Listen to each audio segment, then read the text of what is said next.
The countdown is on. Everything you need to get the edge at the end of the market day. This is The Close. A risk-on rally for markets as trade war extremes appear to fade. Live from Studio 2 here at Bloomberg headquarters in New York, I'm Romaine Boston. And I'm Alex Steele. Happy bull market now to the Nasdaq 100. Are we in a bull market We're in a bull market, it's all apparently. over. I know. We'll get to that in just a second. So here's the momentum that we're seeing right now. So you're looking at the S&P up a whopping 3%. I should point out, Charlie McGilligot over at Nomura that said with a 3% change, you could have almost $43 billion of buys from different kinds of funds and hedge funds. So that's a pretty impressive mechanical rally. And everything else following suit. VIX down, dollar up, and yields up as well. But a whopping 10 basis points remain on that 2-year. Yeah, near the highs of the day on the S&P for investors who really had gone into the weekend hoping for some signs of a détente in the trade war, and to an extent they did get it. Those short on detail, the boast by Trump of a reset in U.S.-China relations, that was good enough to boost investor sentiment worldwide. A 3-month lowering of import duties that will give the world's 2 largest economies time to negotiate a more lasting agreement. This removes a major tail risk from the economic outlook. And what's most interesting is that of course, means that the growth downside risks that everyone has worried so much about that's coming from no longer having trade between the U.S. and China is just no longer the risk that we thought literally 24 hours ago. And that has prompted a pivot away from safe havens like gold, like healthcare stocks and consumer staples, and a re-embrace of chip stocks, travel companies, and of course retailers that had outsized trade policy exposure. Wayfair surging 20% today, Foot Locker up 10%, Sally Beauty up the most since 2019. JP Morgan analyst Christopher Horvers examining the beatdown tariff-exposed stocks and the ones that are likely to now be bid up. 7 names stand out to him, and that includes Best Buy, RH Mattel, and his top pick, Floor & Decor. Now, whether the euphoria lasts will likely be determined by 2 big economic data points this week. A consumer price index report on Tuesday that is expected to show a slight resurgence in inflation, and a retail sales reading on Thursday that is projected to be tepid for April as those front-loaded purchases in March occurred to get ahead of those tariffs. Yep. And does that continue, or is the pull forward kind of done? So let's get back to that. You have Nasdaq 100 in a bull market. This is a chart of the Nasdaq 100. This is the Russell 2000 small caps, and this is the S&P. Here, obviously, are the lows that we saw back on April 8th, and this shows the rally since then. Now, the white line represents a 20% rally, which constitutes a bull market. The Nasdaq 100 above that level. The Russell 2000 sitting right on that level, and the S&P a little bit far from that. Now, JP Morgan Market Intelligence Desk says we could see 6,000. They're tactically bullish due to the fact that you're having a lot of catch up now and unwind of trades. But again, we go back to the same point. A, then, are we now overvalued and run too far too fast? And B, Romaine, is this just mechanical buying versus something else that's more fundamental? All right, let's try to get some answers out of our next guest as we kick you off to the close here on this Monday afternoon. Kathy joins us, Chief Fixed Income Strategist at the Schwab Center for Financial Research. Kathy, great to see you. Glad to be here. This is a market that, at least right now, seems to be pricing in the idea that the downside is pretty much in. Now, the big question is, how much upside is there? I mean, we had a market that was expecting the worst case scenario. If you believe what we're hearing right now out of the U.S. and China, the worst case scenario, at least for right now, is off the table. Yeah, I think that's, the market has been so volatile because it keeps trying to recalibrate what the outlook is, right? And now it seems as if the worst case scenario, as you say, is probably behind us because China was the big one to get a deal with. So if we've dialed back the rhetoric, if we've dialed back the limits on China, maybe we dial back the limits on everybody else and we get more of a soft landing. But keep in mind, this changes by the day. Mm-hmm. And so tomorrow, who knows what the terms will be. Well, that gets to this idea of the economic data, right? This changes by the day. Ultimately, what's going to drive the market is the health of the economy and obviously the health of corporate America. So far, so good. But of course, we haven't gotten some key data points that are going to be much more representative of what was actually taking place in April. Do you think that data could be bad enough to maybe take some bloom off of this rally? I think it'd take a little bit of bloom off, although the markets are so forward-looking that they'll probably recalibrate the expectations down the road. But yeah, what I'm really concerned about is the CPI number. So we're expecting a pretty modest number, and that's what the inputs tell us right now. But the wild card is how much did tariffs or anticipation of tariffs feed through in ways that we haven't seen, that are below the surface and they suddenly show up in CPI. That would be of concern to me. Retail sales Always hard to know. Watch what the consumer does rather than what they say, but should be on the soft side. So when we take a look at the curve, there's obviously been a big change in the last couple days, right? In terms of the 2-year, do we get above 4% again? And what does that then do? Yeah, I think we get back to 4% because... I mean, we're right there, so that's not the worst question. It's not that big a deal. Above 4% might be tough because I think the market retains 2 rate cuts by the Fed this year. And so I think getting too much above 4% would be a surprise. You'd have to be pricing out any rate cuts over the next year or so, which seems unlikely. We've got 2 for this year priced in. What do you think gets us there, though? Because arguably you have earnings coming in okay, and then you get the trade deal, right? But you're missing a dovish Fed, and you're missing a lower 10-year. So what gets us that dovish Fed? Yeah, it has to be the unemployment rate. I think the only thing that would make the Fed move, absent some big surprising drop in inflation, which doesn't seem likely, would be a rise in the unemployment rate. So if we start to see increases on a monthly basis of 0.2, 0.3 as we're heading to 5% unemployment and job growth coming down and flattening out at a low level, then I think the Fed has to respond to that kind of weakness in that side of their mandate. I am curious, though. I mean, we talk about this kind of round trip that stocks have taken from kind of the Liberation Day announcement now back kind of above that after hitting those lows. Similar when it comes to yields.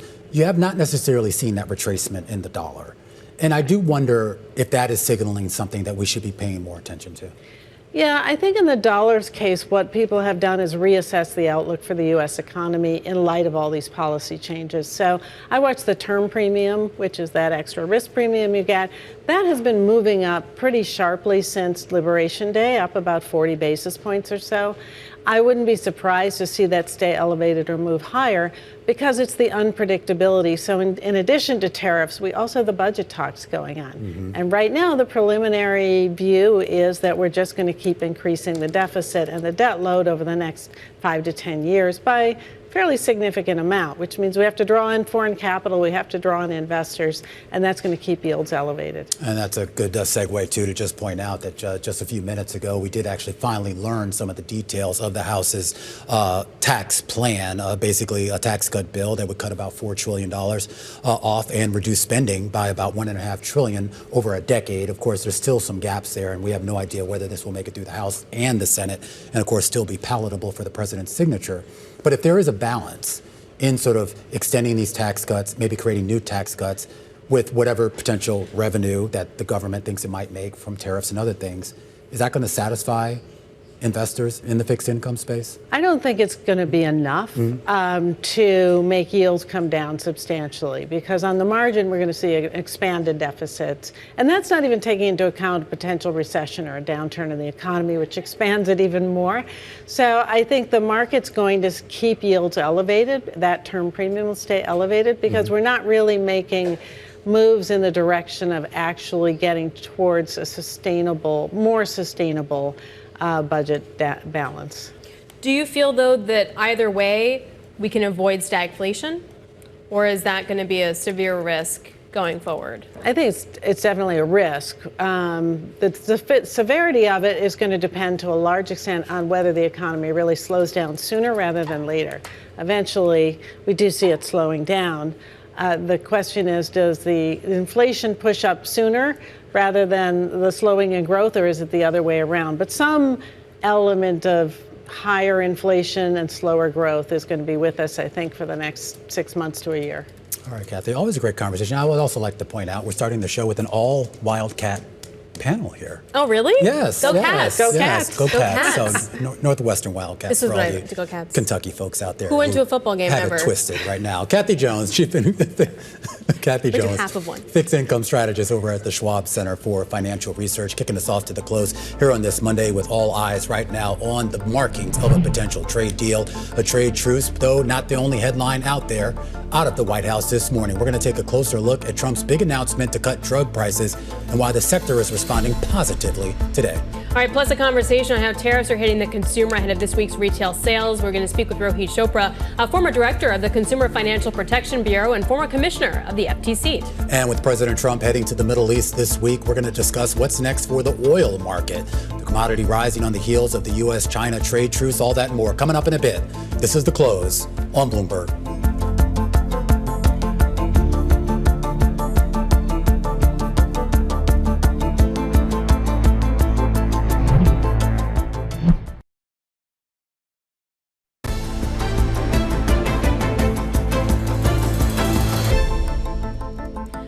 right, major moves in the pharma stocks, maybe not exactly what you would think related to the news. This is after President Trump said he planned an order to cut to U.S. prescription drug costs by 59% plus. But shares of many big pharmaceutical companies are actually rising on that news. You got drug makers feeling the executive order is far from the worst case scenario that they were anticipating. Here with more is Jared Holz, a healthcare sector strategist at Mizuho. Based on what we know from those executive orders, is the market reaction right? I think it's roughly right. I mean, we're basically getting back all that was lost over the past week as far as stock performance, with investors becoming a little bit more skeptical or concerned that this was going to be some major announcement. So the weakness, that we saw over the past 5 trading days is being reversed today. That probably makes sense given, when you take everything into account. It did seem, though, that the PBMs might be a little bit more left out to dry. The pharmacy benefit managers that are in the middle of insurers as well as doctors. What do you think the real effect on those stocks and companies will be? It's very tough to say. I think some of the language that came out earlier today and last night around, the role of the middlemen in this equation, which has been so well characterized for a while now, especially by this Trump administration. It's not really surprising to see. It's one element of many when you consider the economics of how this industry works. So I'm not at all surprised to see them down today, distributors, PBMs, et cetera. Yeah. But it's really unclear what the true impact is going to be. It will be one of many. Well, I'm curious about, too, and we should point out, this is not, at least at this stage, any sort of formal regulatory process just yet. It is an order, effectively, to do something down the road. And we know in the past we've seen Trump's tactics. Effectively, you don't necessarily need a formal process if you have the bully pulpit. And I am curious is if these companies do decide to voluntarily do some of these things, can they do it in a way that's going to be more favorable to them and, more importantly, skirt a more formal regulatory process? It's a great question and one that we've thought a lot about. Voluntary price action is something that we've seen take place already over the past year, most pronounced perhaps in the GLP-1 class, where Novo and Lilly have taken the prices of these obesity drugs down by 50%, basically within the first year of launch. So this is already happening, I think, behind the scenes, or at least in a way that I think some investors appreciate. I think that the main question from here is going to be what happens internationally. Are there threats made towards Europe and other regions whereby the pharmaceutical industry and companies therein, make some pronouncement around what they're going to do in terms of price increases to get those prices more in line with the U.S.? That would be where I think this conversation starts to go. Is there a conversation also to be had, Jared, about the potential for M&A activity if this does become a race to the bottom to a certain extent here? I feel like some companies would look for some potential scalability, if you will. Yeah, Romain, it has to happen. I'm not sure that the industry looks at the M&A environment or situation with as much urgency as Wall Street does, but certainly it's going to be a factor, especially, you've got loss of exclusivity with patent issues, towards 2030 and beyond. We've got the IRA kicking in now. This most favored nations may or may not be significant, but I think the only way to bridge the gap, from a revenue perspective, would be to go out there and buy assets. Jared, looking at your companies that you cover, which company is most ready to manage all of this? Well, I think Eli Lilly, has done a very good job already in terms of lowering costs on major products. Most of the industry has come out with some announcement around moving more manufacturing, more infrastructure to the U.S., which I think is important just as a negotiating tactic. But I think Lilly, for the most part, incredibly well capitalized, doesn't have to do a deal, but could. I think they kind of stand out from the crowd a little bit, just in terms of not having to do any major M&A, but probably the best position to do so. All right, Jared, great stuff. And another great note, Jared Holz, healthcare sector strategist over at Mizuho. A closer look at those names on a day where you're seeing some of the healthcare providers, the hospital companies move higher. But to the downside, it is those pharmacy benefit managers, basically the middlemen here, trafficking in those drugs, Cigna, CVS, Pediatrics, Centocor, some of the big decliners to the downside. When we come back, we're going to take a look at some of the other big movers on the day, and that includes Target. Bernstein actually lowering their rating on the company to underperform. We're going to talk to the analyst behind that call and see why she thinks the retailer has missed the mark. This is The Close on Bloomberg.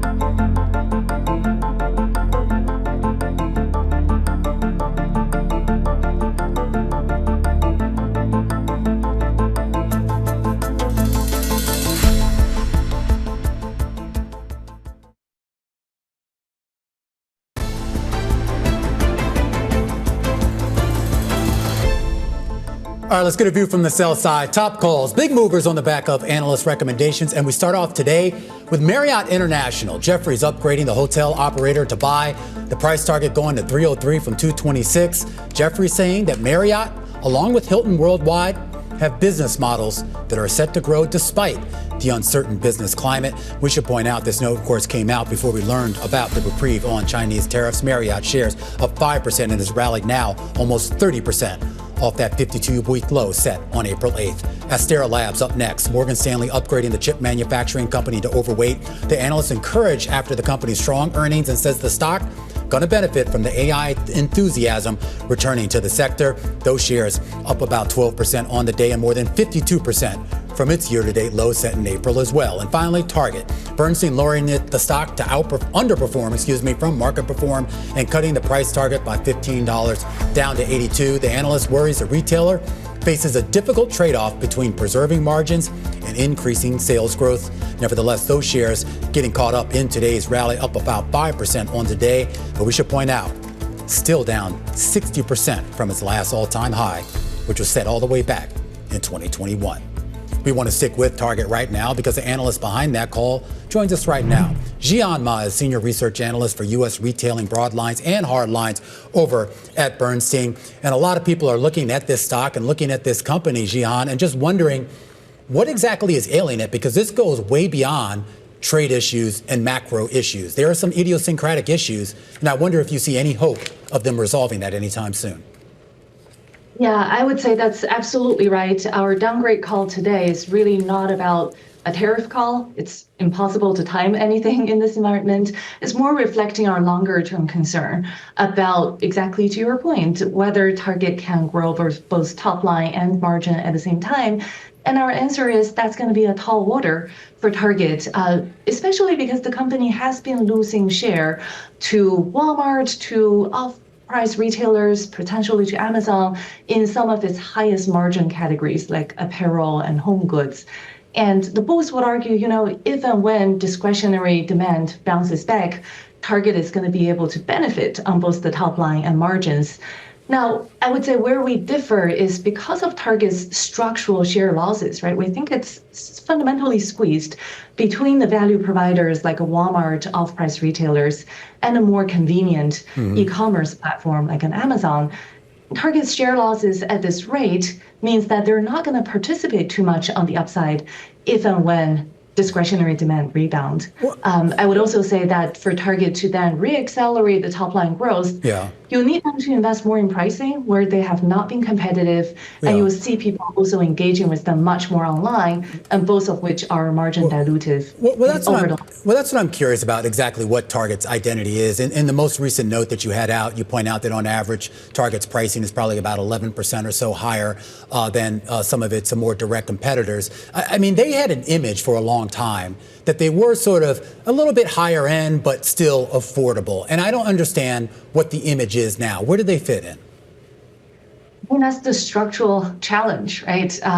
They used to be, think about Walmart, Kmart, Target back in the days where Kmart kind of was the one who got stuck in between, where Walmart was the value provider, Target was the affordable, trendy, fashionable retailer that people like to shop at.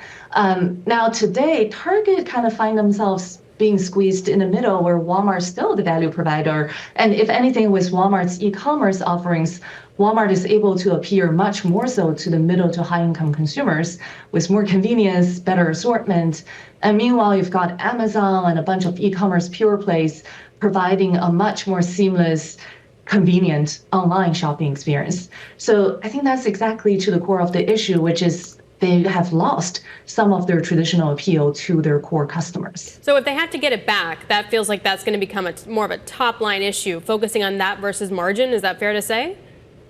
Yeah, so in my mind, right, if they want to reaccelerate the top line, it's not going to be as easy as, oh, here's Target, let's shop in store anymore, right? You've got something to drive people into stores. You need better pricing, you need better grocery assortment in store to compete with Walmart. That portion requires more investments. You also need to have a much more seamless online shopping experience for people to engage with the apparel home categories, and that is also margin dilutive. So in my mind, there's unfortunately not a quick fix to a lot of the structural challenges that Target has. And if we're talking about an activist involvement or potential new management teams to fundamentally change the structural positioning of Target, there's a lot more long-term investments they'll have to make. On the flip side, though, Target is a lot cheaper when compared to, say, Walmart. I mean, I'm looking at the screen here, and Walmart trades about 36 times estimated PE, whereas Target trades at 11 times. Is there a valuation trade to be made? Well, in my mind, though, it's a function, the valuation is P over E, right? It's a function of how much upside or downside there is to the earnings estimates of a company. So if we see more structural downside to Target's earnings estimate, you could argue that the PE multiple is artificially compressed. If the E comes down further, it's not as cheap as it looks on paper, and vice versa. I'll make the reverse argument for Walmart. Walmart has done a decade-long omni-channel supply chain investment.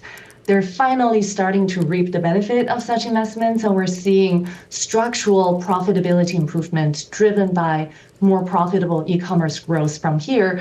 So if that E, the denominator of PE, goes up for Walmart, then it's not as expensive as it looks. I see. All right, Zhihan, thanks a lot. Really appreciate it, Zhihan Ma, a senior research analyst for U.S. retailing, broadlines, and hardlines over at Bernstein. And of course, it doesn't really take into account any sort of issues in relation to tariffs all on top of it. Yeah, and I mean, this is just a stock that has really just gotten hammered. Remember, they kind of got caught up in the culture wars a couple summers ago, and I think they're still kind of reeling from that. Now they're kind of getting battered from the other side of the political spectrum. Who knows what's going on? Who knows what's going on? All right, coming up, a conversation with Rohit Chopra, former CFPB director and former commissioner of the FTC. This is Bloomberg.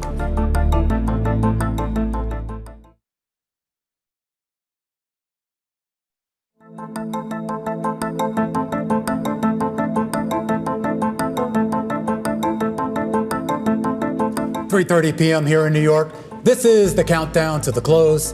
I'm Romaine Bostick. And I'm Alex Steele, obviously seeing an enormous relief rally underway at 3% on the S&P. Does it continue as we get a slew of economic data out this week? Yeah, 4% on the Nasdaq Composite, 7% on Dow Transports. And this does seem to be people sort of making a call on a better economic environment with the idea that tariffs, or at least the worst of the tariffs, won't actually get in the way. Right, and we get the hard data. A lot of hard data this week. We get CPI tomorrow, and then Thursday feels like that's going to be the kicker with PPI and retail sales. Raises the question, are consumers actually pulling back like they say that they are? Well, I mean, that's the question, right? And I think a lot of people are concerned that not only are they pulling back, but the idea that they might have front-run a lot of purchases, which might make things even worse as we get deeper into the year. If they bought everything they already needed in January, February, March, then what happens the rest of the year? Then what happens and things get more expensive. Joining us now to discuss is Rohit Chopra, former CFPB director and former FTC commissioner. Rohit, it's really good to see you. Thank you so much for coming in.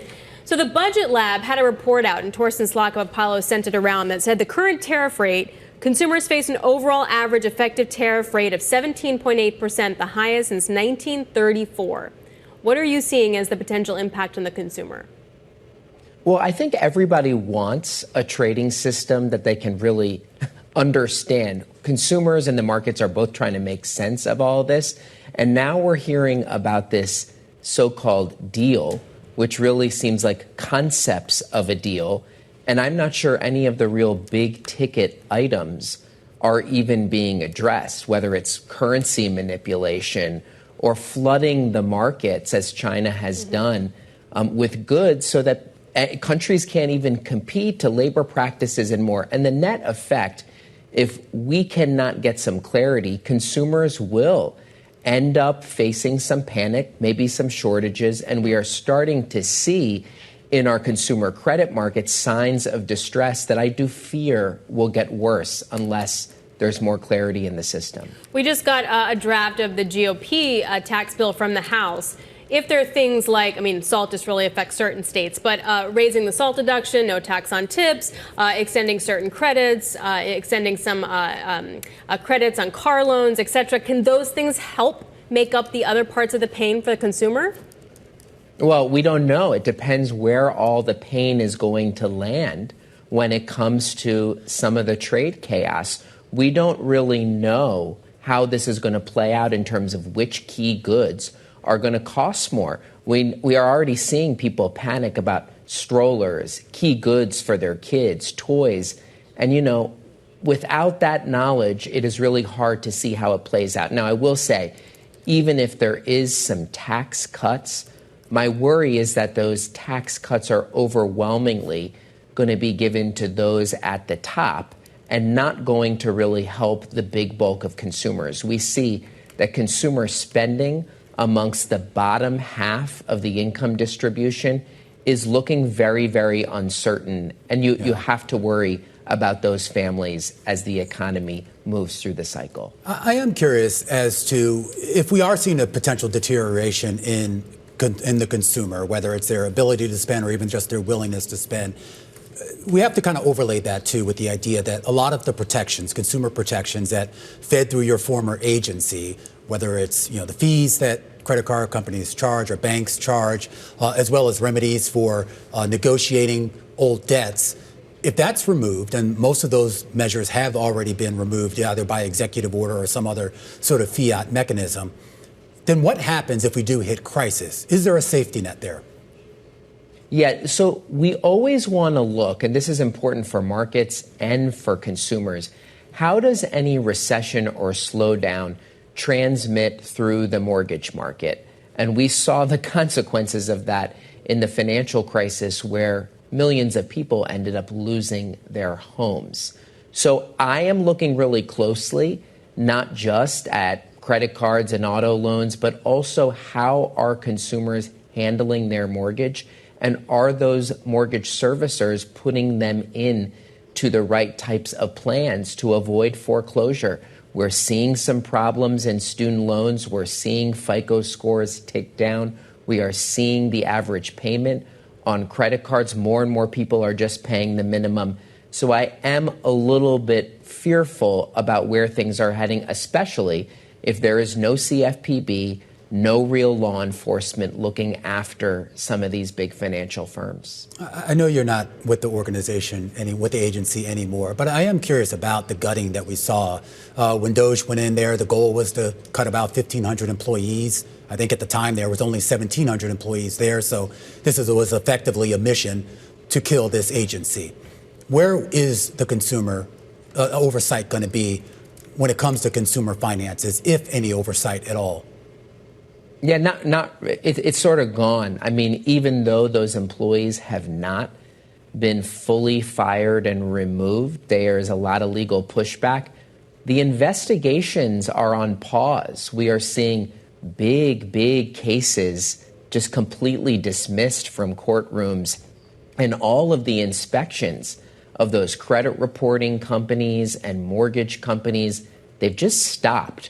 So we're really stretching this rubber band that if we do move into a slowdown or recession, the pain on individual consumers is likely going to be higher. And where there is any systemic fraud, it will be harder to catch it, Romaine. Rohit, going back to, say, the mortgage crisis or financial crisis in 08, how better off are consumers, though, now, taking into account all the work that has been done on balance sheets? You're right that we are sitting on much more home equity. We are sitting on much higher wages and income than we did, of course, 15, 20 years ago. But you do wonder how things shift, and do they shift quickly? So right now, the labor market has really stood up. But if some of the impacts of trade and the uncertainty around that transmit through the consumer economy and lead to a broader slowdown, I think that's really where we have to worry. Is there any sense here that when we talk about some of the bills that are potentially going to come out of Congress when it comes to tax cuts and budgets and other things, that maybe we could see some addressing of these issues in that? I mean, irrespective of politics, I mean, there are some just practical issues that would have to be addressed in order to ensure that tax cuts and some of the other economic mechanisms they're trying to pass are actually going to be effective. Yeah, well, look, I don't know how they're going to come up and pay for some of these tax cuts if the end result is that they shut down core protections or core programs, including people's health care programs. You're just going to see people resort to more credit card borrowing and more debt. So, it's not clear how this plays out. I do worry, though, that the chaos and uncertainty are taking its toll.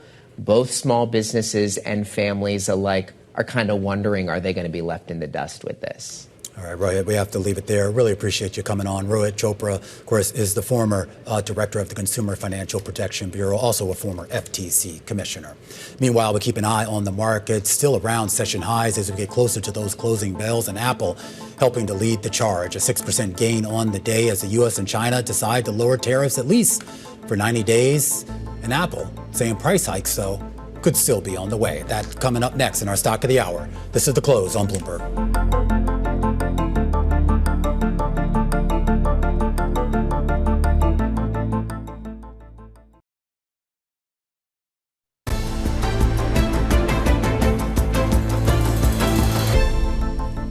Shares of Apple rallying today on reports that the iPhone maker is considering price hikes on its next lineup of iPhones, which typically come out in the fall. News that the U.S. and China came to a temporary tariff truce also helping to boost the stock as well. And President Trump, though, talking with Apple's Tim Cook, or at least saying he did, and saying that the company will build new plants in the U.S. Here to discuss, Emily Graffeo. It's our Stock of the Hour. Apple up 6%. All right, let's sort of reset and break this all down because we got a stock rallying. The Wall Street Journal reports Apple is considering price hikes on its phones that already, I think, start at around like $700 or $800 for a full price model and go over $1,000. The general sense here is that this would be a pass-through of costs from tariffs. Is that the idea? Well, Apple specifically seems like they're going out of their way to not attribute this to tariffs. So they're saying that these new models will have an ultra slim design, new features. That seems like, that's why they're going to be more expensive. But they've been really careful. Bloomberg News has been suspecting that Apple would eventually raise prices. They haven't raised prices on the flagship iPhone model since 2017. So it's been a while. There's been talks about this happening. Now it looks like, at least according to this report from the Journal, that this could be coming. But they are trying to separate it from the tariff. Do we know what the price hike will look like? Remember we thought like $1,000 for a phone was crazy? Yeah. Where do you think we're going to go? Did they say anything in the article? It didn't say anything about specific details. We do know that the iPhone X model, the flagship model, is $999. Okay. And then a lot of consumers pay that in installments.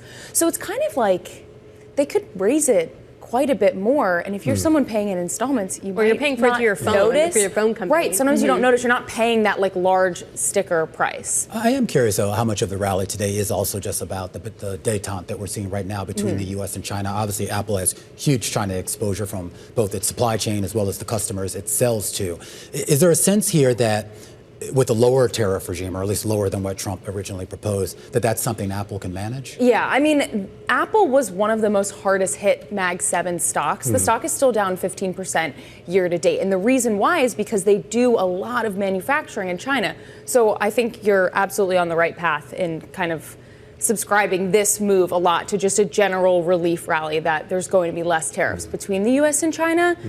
They've also been trying to build in India. Tim Cook has said that, a lot of the iPhones that will be shipped to the U.S. will be tried to built in India, but like this news, I would say, is positive for them. But if you look at a chart, we are up 21% since that low in the beginning of April. So consistent with that Nasdaq 100, we're at a bull market. Again, you're laughing at me. I realize it's fine. You can totally do that. That's all right. But also, then there's headlines about AI now. It's like I feel like anything with AI and Apple should be positive for the company, but this is like AI helps my battery life. Yeah. So Bloomberg's Mark Gurman scooped this morning that they're going to be rolling out a feature that uses AI to optimize your battery life. Okay.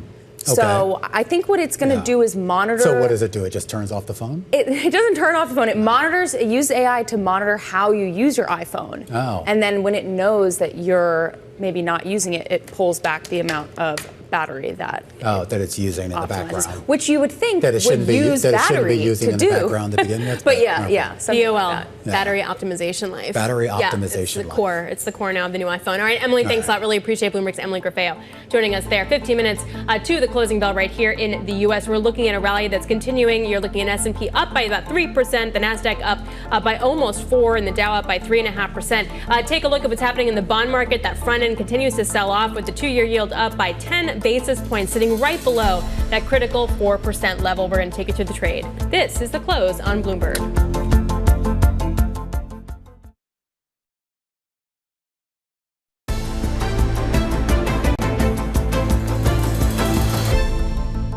Now it seems as if the worst case scenario, as you say, is probably behind us because China was the big one to get a deal with. So if we've dialed back the rhetoric, if we've dialed back the limits on China, maybe we dial back the limits on everybody else and we get more of a soft landing.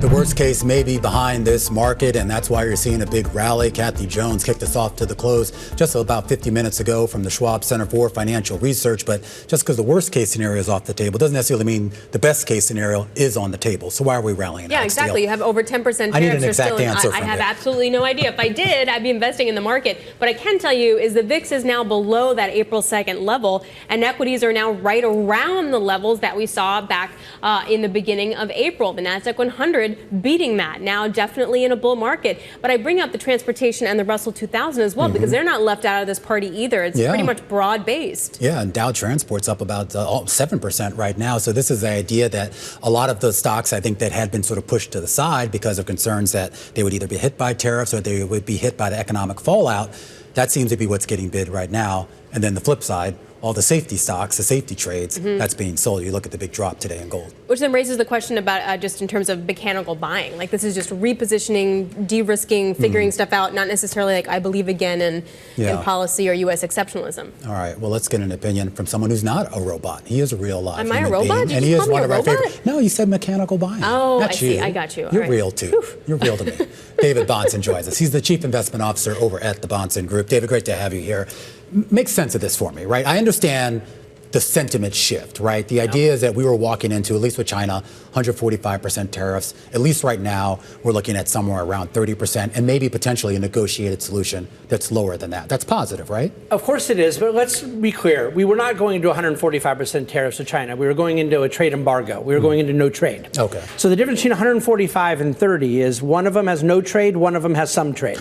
That's it. Now, there is a higher cost than before, but when we say sentiment is pushing things a little higher today, that's true, but sentiment's what pushed things lower before, too. Markets are always and forever a discounting mechanism. They're pricing in today what they have to believe about the future, and sometimes what it believes about the future is uncertainty. Yeah. There's a little more certainty now. I, for one, think the biggest issue for me is that I believe the first Trump administration included a Trump market put, and that we began to question in March and especially in early April if that market put was gone, and that market put is not gone. He cares deeply what markets think about him. The undefeated politician in this country is market discipline. It works bipartisan. Every president is chastened by markets. It's happened again. And I think that's your comments probably ratified, but I think the sort of tour that Scott Bessent has been taking over the past few days and weeks to really sort of address investors directly. And I do wonder that as we sort of get these agreements in principle at least, and in whatever months that have to follow in order to work out an actual hard deal, is the market going to be patient enough for that? Well, we'll see, because we're going to get economic data in the meantime that is lagging right now from activity that didn't happen in April into early May. I'm looking at it from a small business standpoint. 77% of job openings in this country are with companies that have less than 250 employees. There's only 2 or 3% job openings with companies over 5,000 employees. So the bottom line is small businesses are who I think got hurt by this the most. And I very much hope that trade reopens, and especially those that need imports to finish manufacturing in the United States. It's a big untold story here, as a lot of our imports are to then finish goods in the United States. I think that they need certainty, and that was going to show up in the labor data. And certainty versus and not worst case scenario are two totally different things. Like maybe we now know what the top and the bottom is. We don't know where we're going to settle out. So in that environment, what stocks do you like? Well, it isn't that I'm picking stocks based on that environment. I'm picking stocks based on the confidence in companies to navigate any environment. Okay. So to me, but people say like, okay, if this pharma deal that President Trump announced is really bad, does that mean you go sell Merck? I say no. I would have never owned Merck if I didn't believe if I didn't have confidence in them to navigate through things. Bad things are always going to happen, and there is going to be an outcome here that is not perfect. The question is what companies have the balance sheet, have the business model, have the management, have the track record to navigate through it. And then for us, we use dividend growing stocks to measure companies' own confidence in their ability to do that. Give me some examples. I already said Merck is a pharmaceutical example. We're very big believers in IBM and Texas Instruments. We love old tech companies. I'm not trying to be cool with my stock picking, that's for sure. On the financial side, we very much like Blackstone and Blue Owl. So there's a diverse set of names. We only own about 30 companies at any one time, but that's why we want them. We want to believe that they're putting their free cash flow to work for shareholders. This gets to a question, though, too, and I understand. It's a great point that you make about this idea that you're basically owning things that you would have owned anyway and staying away from things that you would have stayed away from. How much clarity, though, do you have in being able to sort of, I guess, model out that discounting, right? Because if I'm to believe this expansion in multiples that we've seen over the last, a few weeks here, is there a sense here that corporate bottom lines will actually follow through on these forward pricing that we're seeing in the market? I don't believe there is, but I think that most of that excess valuation is in 10 names. And to me, if you pretend April 2nd through today never happened, the whole period never happened, you had a 22 times forward multiple S&P and you have a 40 times forward multiple Mag 7. And I don't think it's sustainable. The problem is I can't use that as a timing vehicle. We don't own those names, but do I believe that in theory those multiples could stay elevated longer than I think they should? Yes. It's a market vulnerability, though. You enter at an excess valuation, it comes out of your future return always. Is there a sense, though, that you'll see a market gravitate to exactly those names you talked about? Because some of those names with the higher multiples, they have those higher multiples because they were seen not just as growth stocks, but also as safety plays to a certain extent. Big cash generators, a track record of profitability, and CEOs that at least seem to have some ability to navigate a political environment. I understand what you're saying, but I lived through the 1990s, early 2000s as an early professional investor, and I will never say that companies at 80-time PEs are safety plays. And I know that that's how the market was viewing it, but the market and certain investors in the market were doing that fallaciously. And I think ultimately it takes time for lessons to get learned, but that's a lesson some people were going to learn the hard way. NVIDIA correcting 40% was a good thing to teach the people who bought NVIDIA that think I'm entitled to 50% returns per year, that this is not the way the world works. So now for NVIDIA to be right-sized was a good thing. It's still very expensive. Maybe it grows more into a valuation, maybe it doesn't. But I'm sorry, $3 trillion companies do not become $6 trillion companies as easily as they went from $300 billion to $3 trillion. The last 10 years is not going to be the model for the next 10 years because of math. Yeah, because of that math and, of course, the oscillations in between. David, I have to leave it there. David Bahnsen is Chief Investment Officer over at the Bahnsen Group. As we count you down to the closing bells, which are just about 2.5 minutes away, stocks near session highs, the Mag 7 all getting a strong bid. Tesla, can you believe it, back above $1 trillion market cap? I 100% believe it, as you have a lot of tactically bullish people out there. JP Morgan Market Intelligence, the latest. A full breakdown of all of today's price action starts with our global simulcast. Starts now. The Closing Bell, Bloomberg's comprehensive cross-platform coverage of the U.S. market close, starts right now. And right now, we are 2 minutes away from the end of the trading day. Romaine Bostick here with Alex Steele, taking you through that closing bell.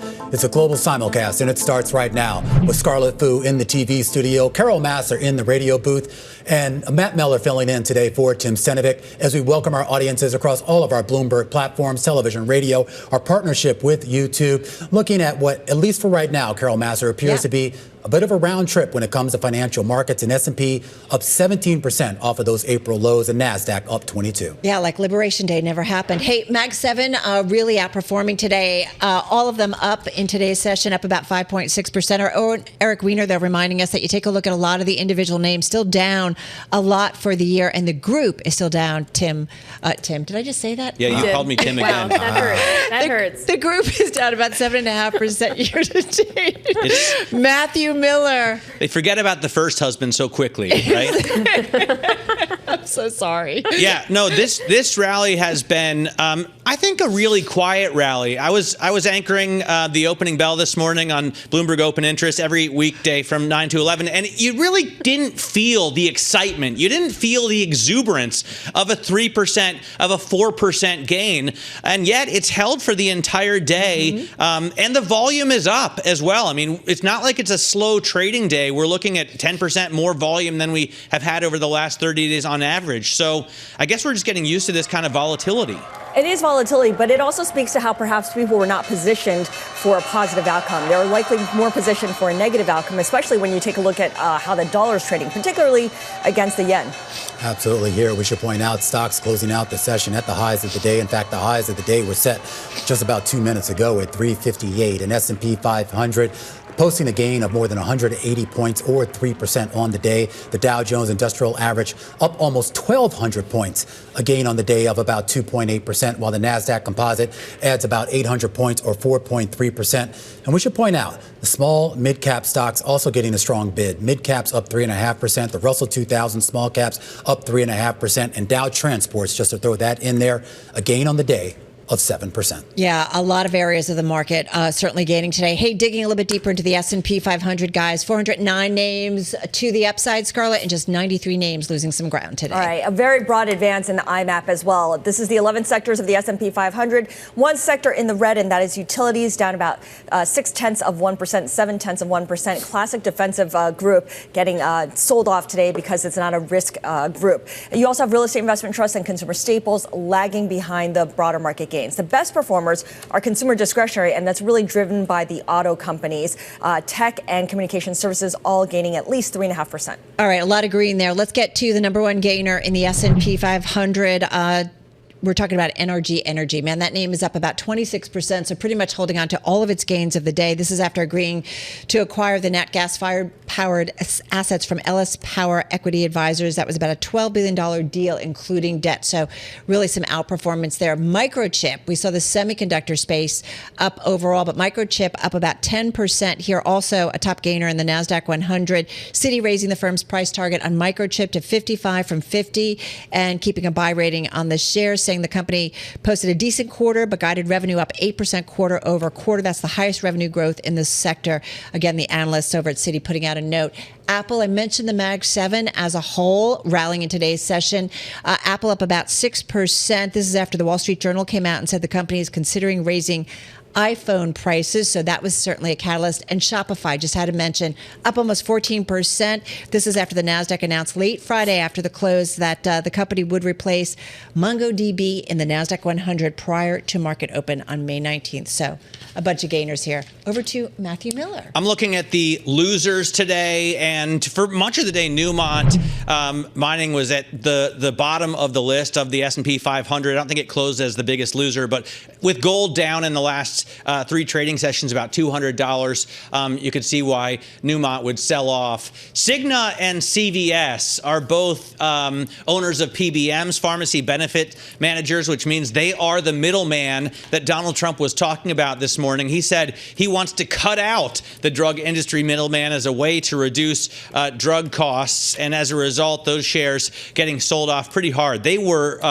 at varying points, Cigna certainly the biggest loser of the day on the S&P 500. 500. And then Kroger, I saw, was a big loser today. In fact, the grocer sold off the most in 2 years at one point today. They don't own a PBM anymore. They have in the past owned their own PBM and partnered up with PBM. You can still get pharmaceuticals at Kroger. They still have a pharmacy there. But in general, President Trump has been talking about bringing down the price of groceries. And I love the way he says that, groceries. And Kroger was not a beneficiary of that today. How does one otherwise say it? He just enunciates each and every syllable, groceries. And I just appreciate it. I don't know if it's a New York thing. Is that a normal thing for New Yorkers? Groceries? Groceries? I don't know. I say groceries. I grew up in New York. Anyway, to the bond market we go. You're seeing a sell-off pretty much all across the curve. That 2-year yield is up by 11 basis points, closing right at that 4% level. Here's kind of the why as we re-rate the Fed cuts. You're looking at swaps tracking the upcoming central bank meeting, showing just 56 basis points of easing by December, and that's down a whopping 75 basis points from last week. So we've taken out about almost one full cut.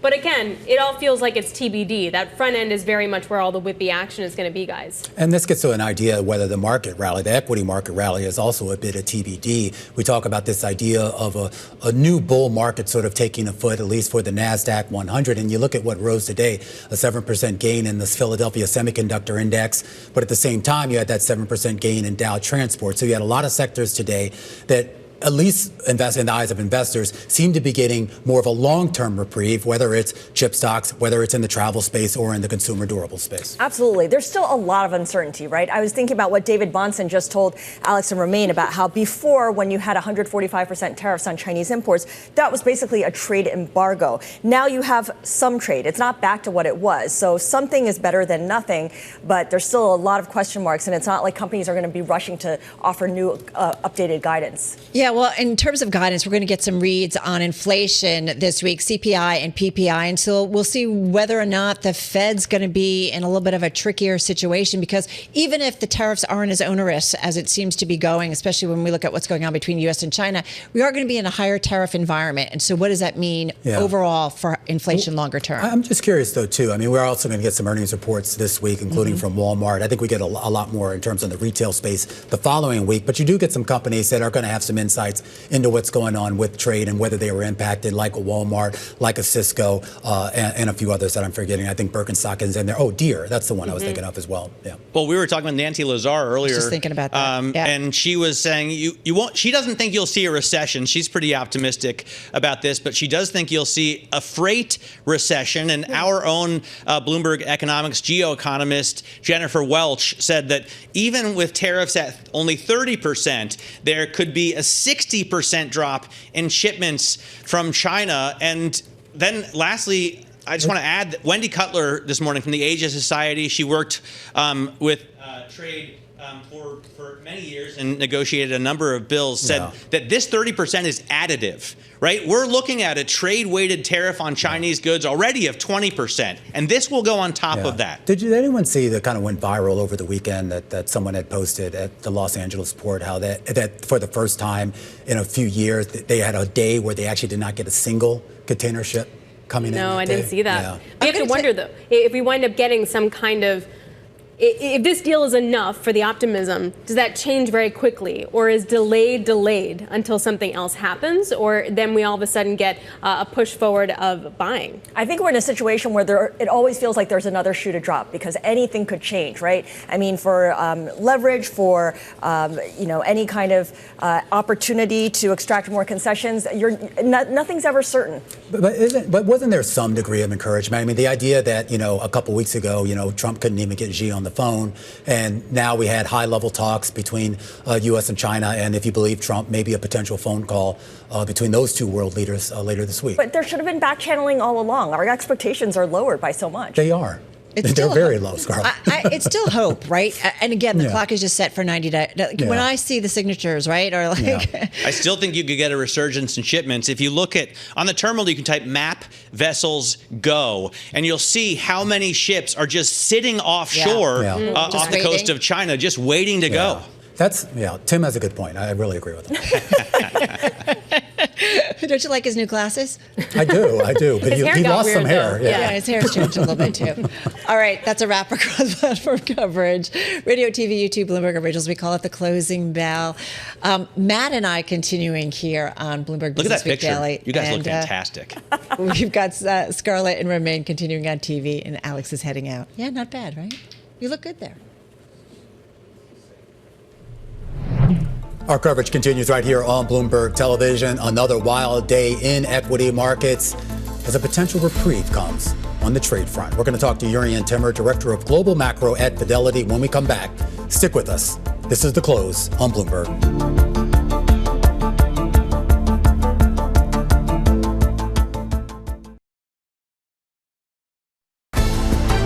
The countdown is on. Everything you need to get the edge at the end of the market day. This is The Close. Welcome back to The Close. I'm Scarlett Fu. And I'm Romain Bostic. Of course, those headlines over the weekend. Trade war's over. Trade war is apparently over, or at least a sort of the worst case scenario now is being priced out. And we had a monster rally on the day. 3% gain on the S&P 500, 4% on the Nasdaq. And you take a look at some of those sub-indices. Dow Transport's up 7% on the day. The Philadelphia Semiconductor Index up 7% on the day. And one of the main indexes tracking a lot of the retail and apparel makers up 7% on the day. And you want to know the superlative on that, Scarlett?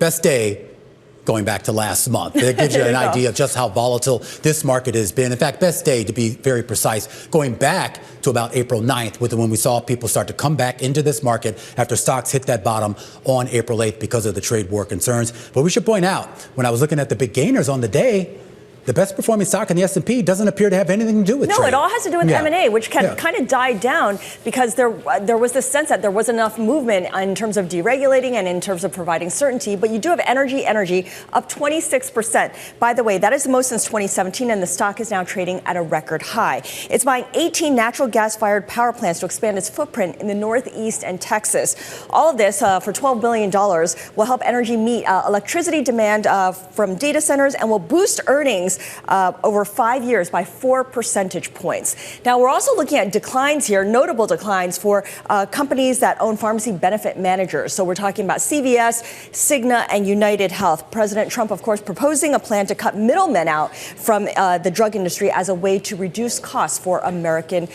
consumers. Now, our top story this hour is something we've been talking about all day long, which is the truce in the U.S.-China trade war. A 90-day reduction in tariffs sparking a renewed appetite for risk across asset classes, in large part because the truce goes a long way towards removing the immediate threat of recession and stagflation in the U.S.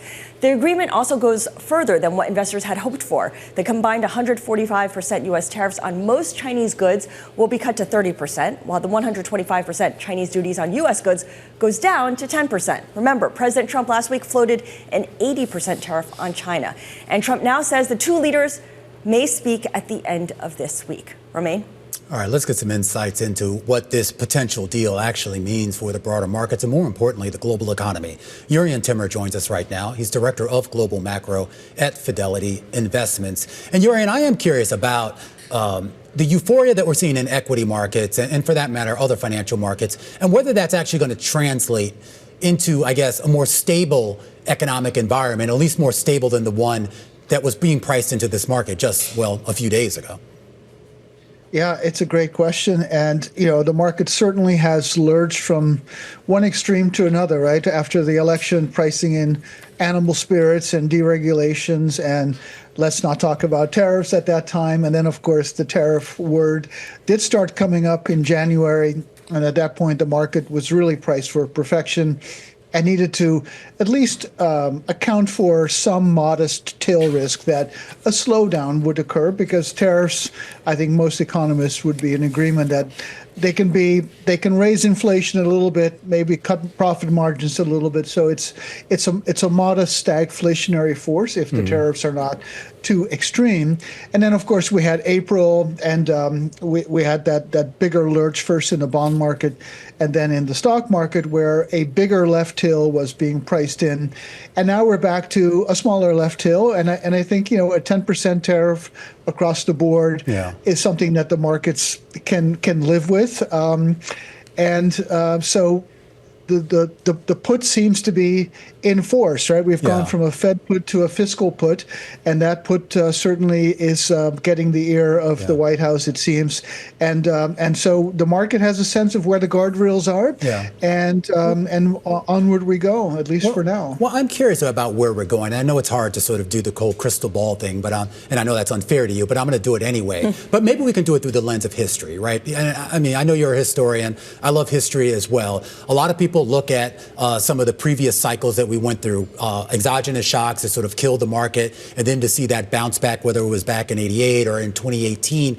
I am curious if there is a historical parallel that maybe we can look to that might provide a roadmap of where we're going to go. So I've gone back and looked at, declines going back 100, 150 years, and, a bear market, which we don't quite have yet.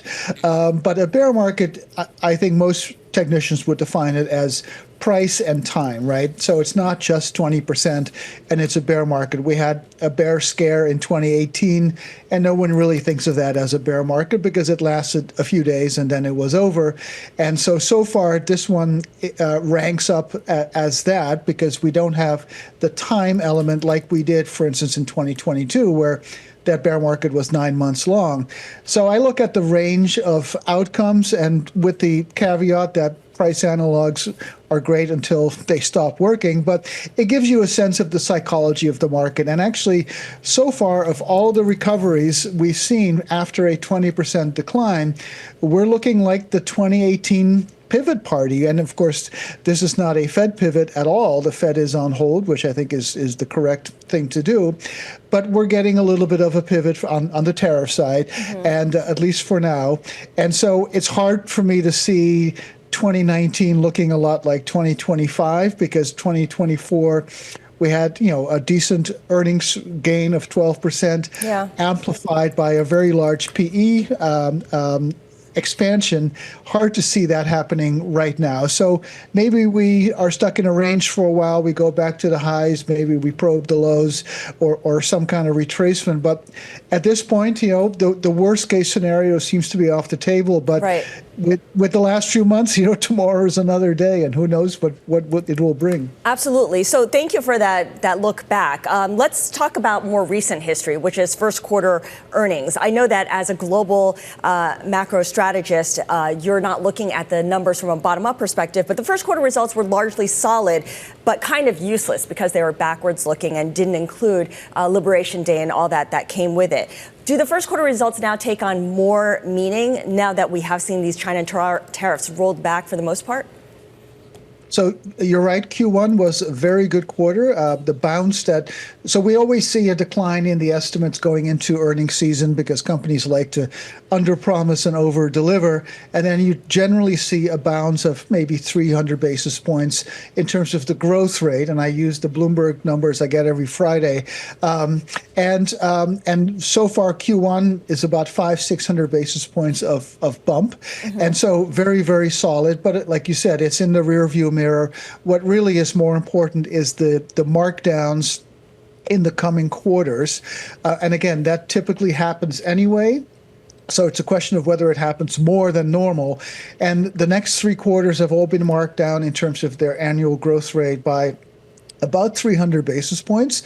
And so on the surface, that looks like, analysts are pricing in at least a slowdown on the basis of tariffs, which makes sense. But when you look historically, and I go back 40 years of looking at earnings estimates, the drift down we've seen so far is really the normal drift, and it's nothing worse than that. So either the market is right and says, there's nothing to see here, life goes on, or the market is still being too optimistic that even modest tariffs of 10% are going to have some impact on growth. Jurrien, really appreciate your joining us today. Jurrien Timmer is Director of Global Macro at Fidelity Investments. Coming up on The Close, oil rising on the back of U.S.-China trade progress. We're going to discuss this next with Rebecca Babin, Senior Energy Trader at CIBC Private Wealth. This is The Close on Bloomberg.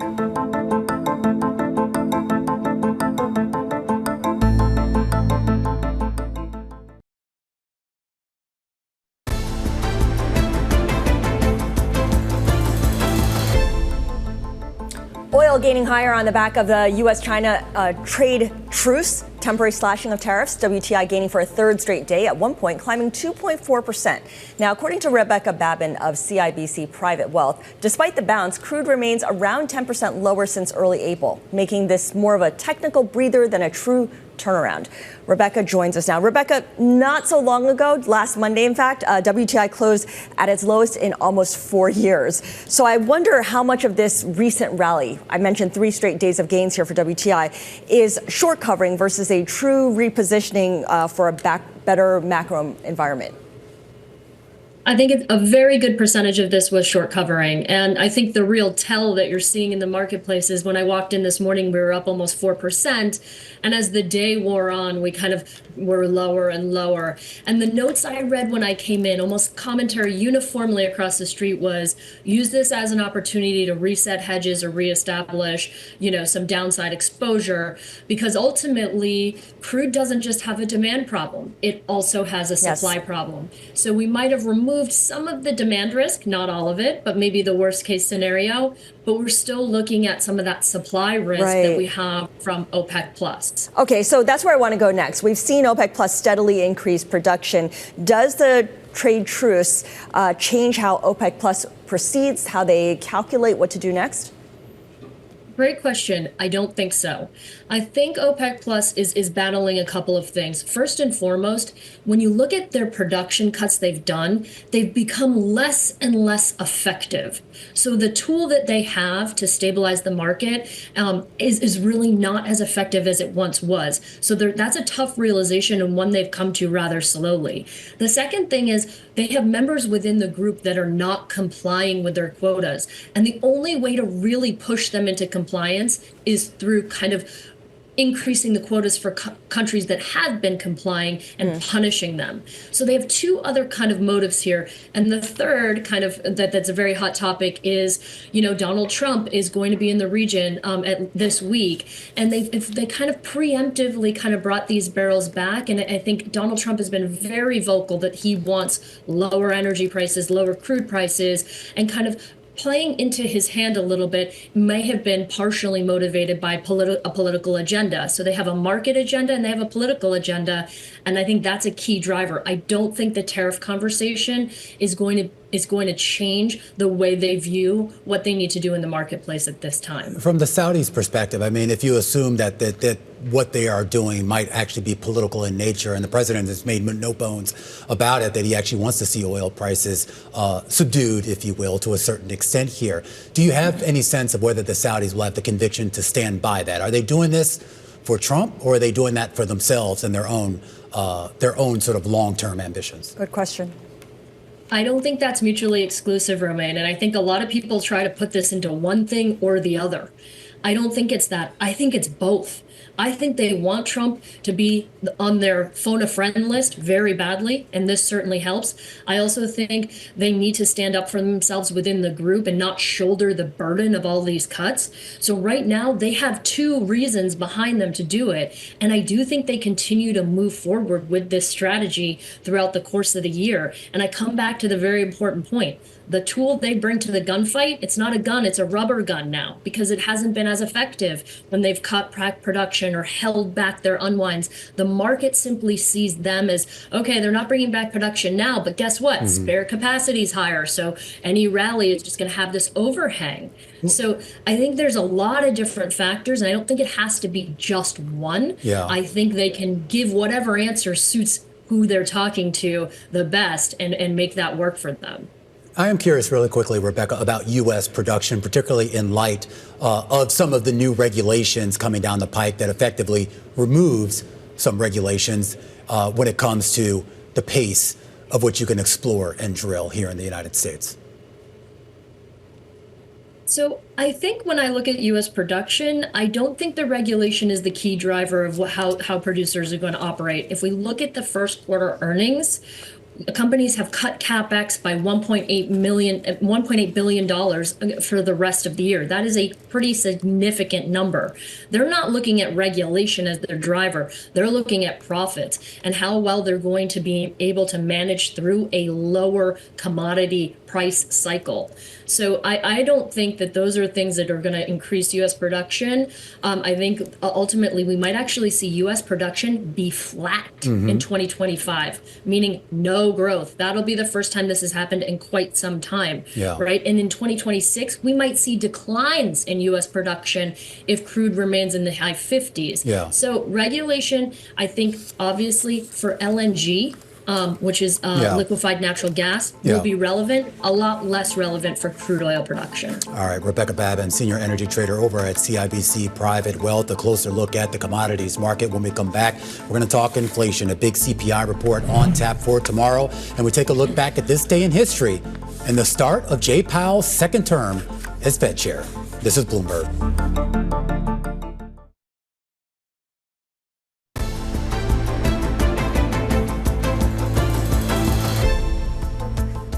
All right, few institutions are more important to help steer our economy and to fight inflation than the Fed. Those are the words of the Senate Majority Leader on this day in history, May 12, 2022, as Congress voted to confirm Jerome Powell for a second four-year term as the U.S. Fed chair. Now, it was an overwhelmingly rare bipartisan vote, 80-19, that effectively was a vote of confidence in Powell's ability to tackle what at the time was the highest inflation this country had seen in 4 decades. And that vote, it actually came 8 weeks after the Fed had actually launched that campaign to bring inflation down by raising interest rates, a 1/4 percentage point at the time, and a signal that it would raise rates again at each of the next 6 FOMC meetings. And Powell did just that, and then some. A year-long tightening of monetary policy that helped knock headline CPI down from 9% in 2022 to under 3% in 2024. And Powell did it without actually impeding economic growth or stifling the labor market, as many had predicted. A path to that lauded economic soft landing. But of course, a hiccup arrived just a few months ago before Powell could stick that landing as the slowdown in inflation became stuck, hovering above the Fed's 2% target and consumers' inflation expectations starting to become unanchored from the reality Jay Powell wanted them to hear. And now with the big CPI report due out on Tuesday morning that is likely to show consumer prices picked up in April, investors are now worried that the data may foreshadow a broader re-acceleration in consumer prices as many companies seek to pass on those higher tariff costs. While recent progress on trade deals with China and even the UK, yes, that has shown there is a potential respite ahead. Even with lower tariffs, though, lower than what the White House had first threatened, the Fed might find it impossible to thread that needle of its dual mandate to secure low inflation and maximize employment, an eye of the needle that gets even narrower when you factor in the uncertainty of these trade disputes and the fact that they're still unresolved, an uncertainty that has already caused companies to postpone investments, delay new hiring, and of course has prompted consumers to pull forward some purchases while deferring others. Scarlett? All right, so a lot of different dynamics here at work. So sticking with tomorrow's CPI report, our next guest says the print will, quote, reflect initial impact of Liberation Day tariffs. Going forward, we see tariff-driven goods inflation to be partially offset by services sector disinflation. Joining us now to discuss is Yelena Shulyatyeva, senior U.S. economist over at the Conference Board. So, Yelena, economists are projecting a 0.3% gain month over month for CPI. If you back out food and energy, it's also 0.3%. That's certainly a pickup from what we had seen in the previous month. How much does this really tell us about what's going on? Not much. It's just the initial stage of what happened after the Liberation Day. But we can probably get a glimpse of what actually happened. So I think it's really important to understand that prices are going up anyway. Right, we are going to see an increase in inflation in the months ahead. And despite the reduction from 145% to 30%, it's still an increase in tariffs. It's going to be a really big increase if you compare it to a baseline without tariffs. So I think that's an important one. And, you know, the April report will tell us a little bit, but probably not describe the full picture. Okay, I'm not looking, it's not that I want to dismiss CPI, but the day after we get PPI, and together these two reports give us a sense of what PCE might look like, which is what the Fed really pays attention to. What do you think the dynamics will be for the PPI report? Again, that will probably reflect tariffs to a larger extent. They are earlier in the stages of production. But again, the issue here is that we're probably not going to see the full extent of what is going to happen. What we think is going to happen is we will see increases in goods prices, perhaps offset by some moderation in the services sector. And that's an important one because, first of all, you will see the lack of demand in the discretionary services sector because people will have to pay for higher priced goods. And, wages are moderating. We have seen that evidence in the ECI report. We have seen the evidence of that in the latest payrolls report. So that will help to push services inflation lower. So what are we going to see, though, when we get that retail sales report on Thursday? So the idea that we were buying a lot of stuff, potentially, I guess, to get ahead of these tariffs. We get this April report. Is that going to reflect that sort of front running, or is that going to reflect the fall off the cliff? It's a tug of war between lower demand due to higher prices and at the same time stockpiling. I think we will see some stockpiling because when tariffs were announced on April 2nd, people decided, okay, I'm going to go ahead and buy some stuff. Yeah. Me guilty myself. So bought some shoes for my daughter. But I bought a purse for my wife, by the way, from Italy. So totally, I think you guys need to move the needle. I know. iPhones. Come on. I think that's what we're going to see. We're probably going to see still a solid report, but we are going to we're expecting a moderation in demand going forward, and the bulk of the impact from tariffs on growth will probably come in the third quarter. Okay, so does that mean we're going to see an overall slowdown in the economy, like when we look at headline GDP and some of the other key metrics? I mean, we saw the report for the first quarter, and I know there's a lot in there that's noisy, as maybe you economists would say, but should we start preparing ourselves for a financial market that's going to have to grapple with GDP growth that is either near zero or maybe even potentially below? We don't expect a recession. We never did, even when tariffs were at 145%. We were expecting a significant slowdown. And this is exactly what we continue to estimate.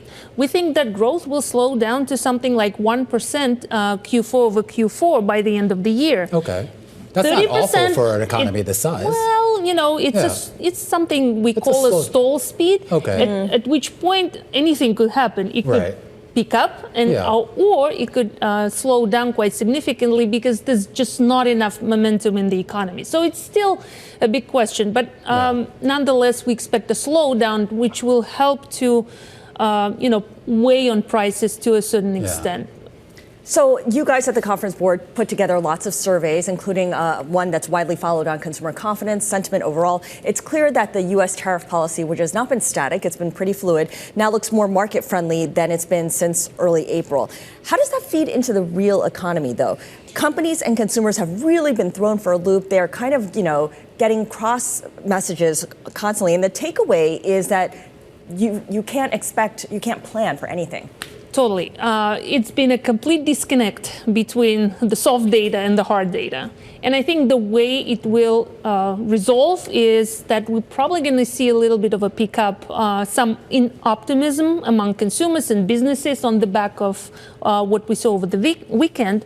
But at the same time, I think we're going to start to see the hard data reflecting higher tariffs themselves. It's not about uncertainty anymore. I think it's quite certain what we're going to see, but the tariffs are higher. But the soft data, for lack of a better phrase, also matters. And I'm just sort of drawn to the comments that Adriana Kugler, the Fed governor, made earlier this morning, where she was specifically singling out kind of the survey data and the sentiment data, if you will, as potentially driving us lower. The idea that if people feel bad, even if things aren't really bad, things can become bad. I mean, I'm paraphrasing greatly by what she said, but if you read in between the lines. Sure. And we look at the details of our survey in particular, and what we are most concerned about is that consumers are telling us they're concerned about their financial situation going forward. So it's not about like, oh, business conditions will deteriorate or something like that. It's about their financial situation and the way they feel about what is going to happen to their household. So I think that there is something in it, definitely. Have we ever had, though, a major drawdown in the economy, a recession in the economy that was driven more by sentiment rather than the actual hard data? Or does that just not exist? I think it depends on what companies will do. Will they just continue to, continue to employ workers? That's one outcome. Or if they decide to lay off a lot of workers. I don't think that is going to happen. And today's events or the events over the weekend actually kind of like eliminated that possibility. So I think it's just going to be easier on the labor market. All right, Yelena, great stuff. Yelena Shulyatyeva over at the U.S. economist over at the Conference Board. A closer look at slow economic data we're getting over the next few days, including CPI, PPI, and retail sales. Yeah, the retail sales one is the one that I'm really interested in because, like you said, we've been seeing this front loading of purchases, and you wonder how much that continues to propel the economy versus people starting to back off because the damage has been done. Yeah, and a lot of people did front run. I mean, I don't want to tell you what my closet looks like right now. If you need some paper towels, I'm the guy to call. Yeah, it's kind of like the pandemic part two, right? Because I know that you were ahead of that as well. Yeah, I haven't told my wife yet. Wait till she opens that closet. Yeah.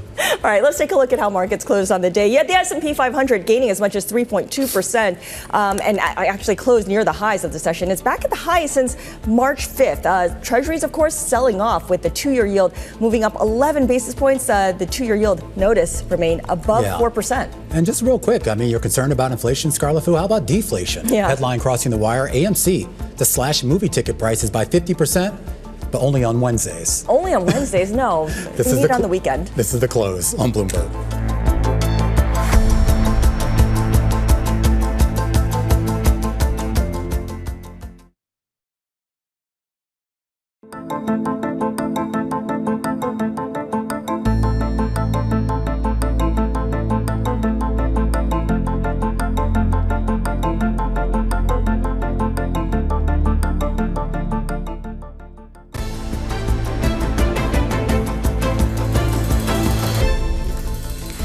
It's time now for the top three, where we name drop the people driving some of the day's most talked about stories. And first up, Michael Jordan, the six-time NBA champion, set to join NBC Sports as a special contributor to its NBA coverage starting next season. This, by the way, is the first time the basketball great has joined a network. Yeah, this is a big deal. Obviously, this is kind of that relaunch of that NBC Peacock sort of sports service, if you will.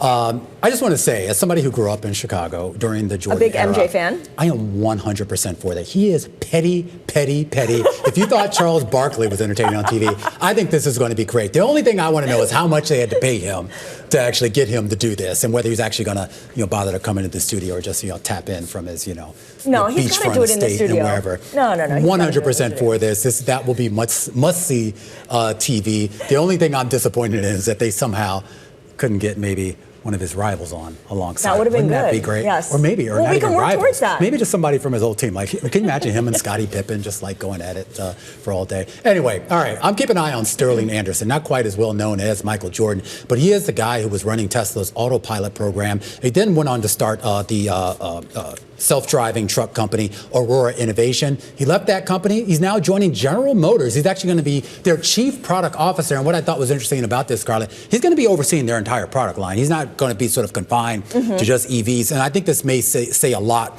about GM's direction going forward. Not necessarily saying that they're looking to become an EV company, but the idea that he could bring some of that tech savvy that he brought to Aurora and, of course, that he had at Tesla and bring some of that magic maybe to General Motors. Yeah, that's a really good point. And he also joins two other former Tesla executives over at GM, too. So Mary Barr really changing up the personnel there and perhaps setting up for the next generation of leadership. Absolutely. At the company, great too. hire. He's well respected. All right. Well, that's someone we'll definitely keep an eye on. The third person we're watching, of course, and the world has been watching, is Scott Bessent. The U.S. Treasury Secretary met with senior Chinese officials over the weekend. They discussed trade, and they agreed to temporarily lower tariffs. Here's what he told Bloomberg Television this morning about those discussions. China was the only country who escalated their tariffs in response to our reciprocal tariff level. So that resulted in an unfortunate escalation. So we now have a mechanism to deal with that. Neither side wants a generalized decoupling. The U.S. is going to do a strategic decoupling. All right, and of course, Romain, we know that President Trump says that he will likely speak with Xi Jinping, the Chinese president, sometime later this week. Yeah, and I mean, look, I mean, I know a lot of people are poo-pooing what's happening, and we should point out, too, of course, nothing is concrete. I mean, and this is fluid. But the idea that there is at least some degree of progress, particularly considering that, I don't know, just a few days ago, Trump couldn't get Xi on the phone. It didn't look like any other nation wanted to talk. And now at least you've got the contours of something that could actually lead to a deal with the two largest economies in the world. Well said. All right, joining us now is Bloomberg Balance and Power co-host Kailey Leinz to talk a little bit more about what happens next. Kailey, we know that President Xi and President Trump may speak later on this week, but in terms of discussions between the Chinese and the U.S. side, is Bessent going to be traveling again to a neutral country to hold those discussions, or are they leaving a lot of this to their lower staff? Well, it's entirely possible, Scarlett, as it was Bessent, as well as the U.S. Trade Representative Jameson Greer, who traveled to Switzerland to meet directly with He Lifeng about this. But a lot of actually figuring out the details will be happening at the staff level, because what was agreed to this weekend really was just the broad strokes of de-escalation, right? It now opens a 90-day window in which they're going to have to get more granular if they want to reach a place of more permanence when it comes to lowering the temperature on trade. As it stands now, of course, a 30% tariff from the U.S. on all Chinese goods and 10% tariff on all U.S. goods coming from China is still more elevated than it was before President Trump came to office. So it's going to be a question specifically on fentanyl, as that's where 20% of the 30% in total that the U.S. is still placing on Chinese goods come from, how they can work out some kind of agreement for the U.S. to get the kind of concessions it wants from China on the actual materials that go into making that drug. I would also point out that even though trade talks with China are going to be in focus over now what is just started a new 90-day window, we are still in the middle of the post-Liberation Day 90-day window for all other trading partners that Bessent is also engaging with, from countries like India, Japan, Vietnam, South Korea, all of which do play a role as well in the U.S. Figuring out how supply chains ex-China will be working going forward in terms of trade. And that factors in to these conversations too, Romain. Yeah, absolutely. And the market continues to be focused on Washington. We didn't even get a chance to actually ask you about the tax bill. Kailey will have full coverage of that at the top of the hour as co-host of Balance of Power. But we want to continue this conversation, particularly when it comes to the trade talks, and bring Greg Valliere into the conversation. He's the chief U.S. policy strategist at AGF Investments. And Greg, I want to just sort of go to this idea of what China gets out of this, because one of the big headlines on the terminal is about this idea that Xi Jinping pretty much got all of the concessions that he had asked for to start these talks. I don't know if that's actually true or not, but that's how it's being framed. And I am curious as to what that sort of signals about where these trade talks go over the next few weeks and months, depending on how long it takes to strike a real deal. Well, it's a good question. Good to see you. I think that 30% is pretty darn generous, if that's going to be the number for China. The number may go up, but I think the initial sign is that China has done quite well. We've got 90 days to go, and I think there are going to be all sorts of leaks and disputes. So this will probably go right up until the last day or so for Donald Trump. But Trump has another problem that he has to deal with, and that is his signature issue of the spring, a tax reform bill, is in serious trouble. Why do you say that? Because the House has just come out with its version of it, and a lot of the things that the president has campaigned on are included, including, of course, not taxing people on tips and overtime, and also increasing the endowment tax on private universities. Well, I tell you, in a word, it's Medicaid. And I think that it is an exceptionally divisive issue in the House. There are a lot of moderate Republicans who don't want to cut Medicaid. There are a lot of conservative Republican spending hawks who want to cut even more spending. That's going to be a very, very contentious issue. This thing, I'm beginning to think, could drag well into the summer before they come close to getting a bill. This seems like one of those bills, and just again, reading the contours of what we've been reporting on the House bill, this seems like one of those bills that, quite frankly, is going to upset everyone. I mean, usually we talk about bills that sort of pleasing everyone, or at least giving everyone enough of a bite at the apple where they feel comfortable with it. I'm having a hard time seeing how all of these sort of provisions are even compatible, with the asterisk that this is still early in the process? It's early. That's a blessing and a curse because it's early. That means there's no urgency. They really don't have to do a bill until late December, when you've got to extend the 2017 Trump tax cut. And I think they will do it. But we may have to get from here to there before there's any certainty for the market. So you've got uncertainty on trade still, and you've got uncertainty on a tax bill.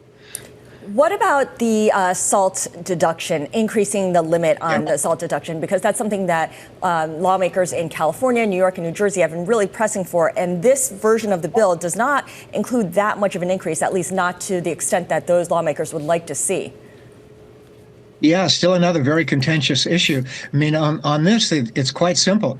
They don't have the money. And I don't see them having enough money to spend a lot on this tax break. Traditionally, it keeps getting defeated. And maybe they'll do a little something, but I don't see a big handout for state and local tax breaks.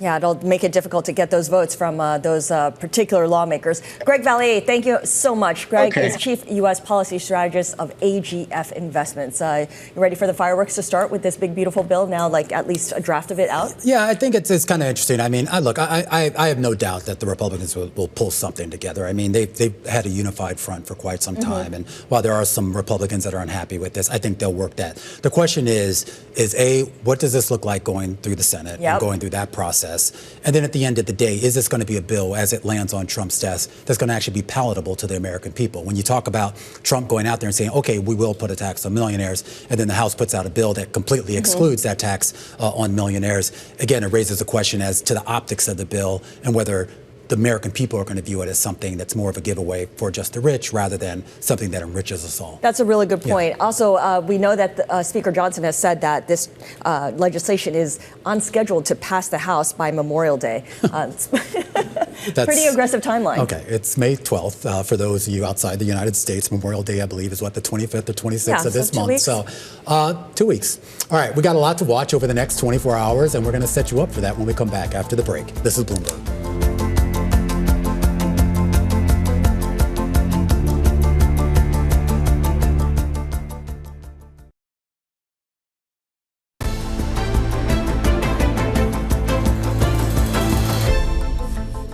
A barn burner of a day in U.S. financial markets. Let's see what tomorrow holds, as there could be several potential catalysts. And we actually start with some earnings out of automakers. Yeah, Nissan and Honda will be reporting overnight in Japan. A really good read on consumer demand for these vehicles, especially since a lot of people were rushing to buy vehicles before the start of tariffs. And of course, both of them have an outsized presence here in North America, both in terms of what they sell and to a certain extent in what they manufacture. We're also going to get a read on small business optimism. I'm into this. We talk a lot about sentiment data, and the sentiment data among small businesses has been awful for several months. Yeah, it's been down for 3 straight months, and it's likely to extend that decline to a 4th straight month because of tariffs. And that brings us to the big data point at 8:30 a.m. Washington time. Yeah, CPI for the month of April will be coming out. Month over month, we're looking at a 0.3% increase. On a year-over-year basis, 2.4%. When you back out food and energy, 2.8%. And of course, keeping an eye on world leaders. China's Xi Jinping hosting a big summit in Beijing. This is with a group of basically a group of Latin American countries, and he's scheduled to meet, of course, with Latin America's largest economy, Brazil, and the president there, Lula. Yeah, and I'm pretty much betting that they're going to talk about trade and increasing those trade ties. I think so. And speaking of that, the president of the United States likely to be talking about that as well, but this time with the Middle East. He has kicking off a trip to Saudi Arabia, Qatar, and the United Arab Emirates. And of course, we'll bring you coverage of that throughout the day. Balance of Power coming up next at the top of the hour. This is Bloomberg.